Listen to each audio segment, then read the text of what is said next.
दोस्तों, आज की वीडियो में हम जानेंगे आखिरी रमज़ान और दज्जाल के ज़हूर के बारे में। क्या आखिरी रमज़ान के बाद दज्जाल का ज़हूर होगा? क्या हम क़यामत की बड़ी निशानियों के करीब पहुंच चुके हैं?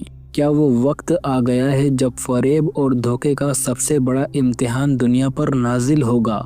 आज की इस मालूमाती वीडियो में हम जानेंगे आखिरी रमज़ान की निशानियाँ, दज्जाल का ज़हूर और उसकी फ़रेबकारी, और दज्जाल के फितने से बचाव के तरीके जिनसे हम अपने ईमान को महफूज रख सकते हैं। हदीस में जिक्र है कि आखिरी रमज़ान आम रमज़ानों से मुख्तलिफ होगा, मगर ये फ़र्क सिर्फ इबादतों में नहीं बल्कि आसमान और ज़मीन के निज़ाम में भी होगा। आइए तफसील से समझते हैं। हज़रत हुज़ैफ़ा रज़ी अल्लाह तआला अन्हु से रिवायत है कि क़यामत के करीब चांद और सूरज के निकलने और ढलने के वक्त में तब्दीली आएगी, यानी इनका निकलने का वक्त बदल जाएगा।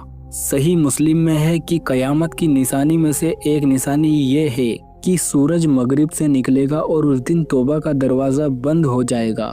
उलमाओं के मुताबिक ये रमज़ान में हो सकता है, जो लोगों को डराने और तौबा की तरफ लाने का सबब बनेगा। क़यामत के करीब चांद बेनूर हो जाएगा और सूरज मगरिब से निकलेगा। यह अलामत बताती हैं कि दुनिया का निज़ाम ख़त्म होने के करीब है। हदीस में आया है कि आखिरी ज़माने में रमज़ान में ऐसी आफत और फसाद होंगे जिनसे अमन व चैन ख़त्म हो जाएगा। ऐसे फितने उठेंगे जो अंधेरी रात के टुकड़ों की तरह होंगे, जिनमें इंसान सच्चाई और झूठ में फ़र्क नहीं कर पाएगा। क़यामत के करीब दुनियावी मोहब्बत में इजाफा होगा, रिश्तों में दरारें पैदा होंगी और इंसानियत ख़त्म हो जाएगी। मुस्लिम उम्मत में फ़िरकाबंदी और आपसी जंग और झगड़े आम हो जाएंगे। मुसलमान एक दूसरे के खून के प्यासे होंगे। चलिए अब जानते हैं दज्जाल का ज़हूर कहाँ होगा। दज्जाल का ज़हूर मशरिक में होगा, ख़ास तौर पर खुरासान में, और दज्जाल के लश्कर में 70,000 यहूदी शामिल होंगे। खुरासान का इलाका आज का ईरान, अफ़गानिस्तान और एशिया में आता है। दज्जाल और उसके 70,000 यहूदी साथी वो दुनिया में फ़रेब और धोखा फैलाने के लिए निकलेंगे और हर जगह फसाद फैलाएंगे। उसका ज़हूर ऐसे वक्त में होगा जब दुनिया में जुल्म सितम और फसाद आम हो चुके होंगे। दज्जाल एक आंख से काना होगा, उसके माथे पर काफिर लिखा होगा, जिसे सिर्फ सच्चे ईमान वाले देख और पढ़ सकेंगे। उसकी फरेबकारी इतनी ज़बरदस्त होगी कि लोग उसे खुदा मान बैठेंगे। दज्जाल के पास जन्नत और जहन्नुम जैसी ताकतें होंगी, मगर उसकी जन्नत असल में जहन्नम होगी और उसकी जहन्नम असल में जन्नत होगी। वो मरे हुए लोगों को जिंदा करेगा, जहाँ बारिश नहीं होती वहाँ बारिश करेगा, और जिस जमीन में फसल नहीं उगती उस जमीन से फसल उगाएगा। वो आग और पानी का खेल दिखाएगा। जो उसे खुदा मानेगा उसे पानी और राहत मिलेगी, और जो इनकार करेगा उसे आग और तकलीफ का सामना करना पड़ेगा। मगर हकीकत में उसकी आग जन्नत होगी और उसका पानी जिससे लोगों को राहत मिल रही थी वो जहन्नम होगी। उसकी जादूगरी इतनी ज़बरदस्त होगी कि लोग उसकी झूठी करामतों पर यकीन कर लेंगे। वो मुर्दों को जिंदा करेगा और लोगों को यकीन दिलाएगा कि वही खुदा है। वो लोगों के अपने मरहूम रिश्तेदारों को जिंदा करके कहेगा, देखो मैं तुम्हारा खुदा हूँ जिसने तुम्हारे मरहूम को जिंदा किया। मगर ये सिर्फ धोखा और शैतानी ताकत का खेल होगा। दज्जाल के पास खाने और पीने का ज़ख़ीरा होगा, और जो उसका इनकार करेगा उसे भूखा रखा जाएगा और सताया जाएगा।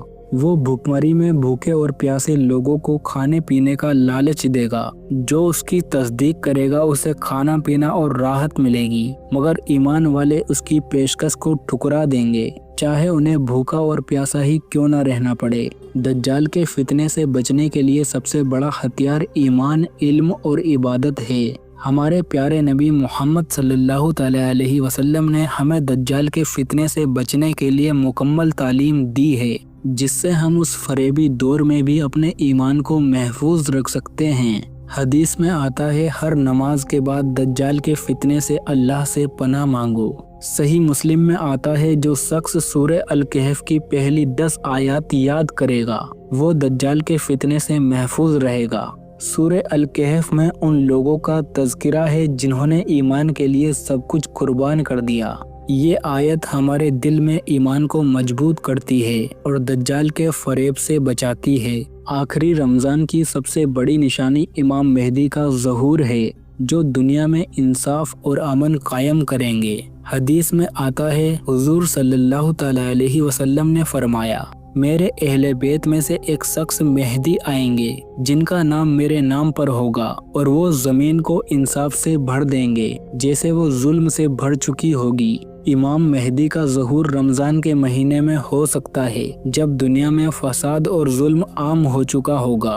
उनके ज़हूर के बाद दज्जाल का ज़हूर होगा और फिर हज़रत ईसा अलैहिस्सलाम का नुज़ूल होगा। अल्लाह ताला हज़रत ईसा अलैहिस्सलाम को आसमान से उतारेंगे। ईसा अलैहिस्सलाम दमिश्क की एक मस्जिद में नमाज के दौरान ज़हूर फरमाएंगे। उनका नुज़ूल फजर के वक्त होगा, जब मुसलमान दज्जाल के डर से मस्जिद में नमाज के लिए जमा होंगे। वो नबी बनकर नहीं बल्कि उम्मत मुहम्मदिया में उम्मती बनकर आएंगे। वो हक और बातिल के बीच लड़ाई में हक की सरपरस्ती करेंगे और पूरी दुनिया में इंसाफ व अमन कायम करेंगे। दज्जाल हज़रत ईसा अलैहिस्सलाम को देखकर ऐसे पिघलेगा जैसे पानी में नमक पिघलता है, क्योंकि उसके झूठ और फरेब को ख़त्म करने वाला हक सामने आ चुका होगा। वो हज़रत ईसा अलैहिस्सलाम को देखकर भागने की कोशिश करेगा, लेकिन हज़रत ईसा अलैहिस्सलाम उसे पकड़ लेंगे। मुसलमानों और दज्जाल के लश्कर के बीच जंग होगी, जिसमें मुसलमानों को फतेह हासिल होगी। हदीस में आता है, हज़रत ईसा अलैहिस्सलाम दज्जाल को लोद के दरवाजे पर कत्ल करेंगे। लोद जो आज फ़लस्तीन में है, वहाँ दज्जाल का खात्मा होगा।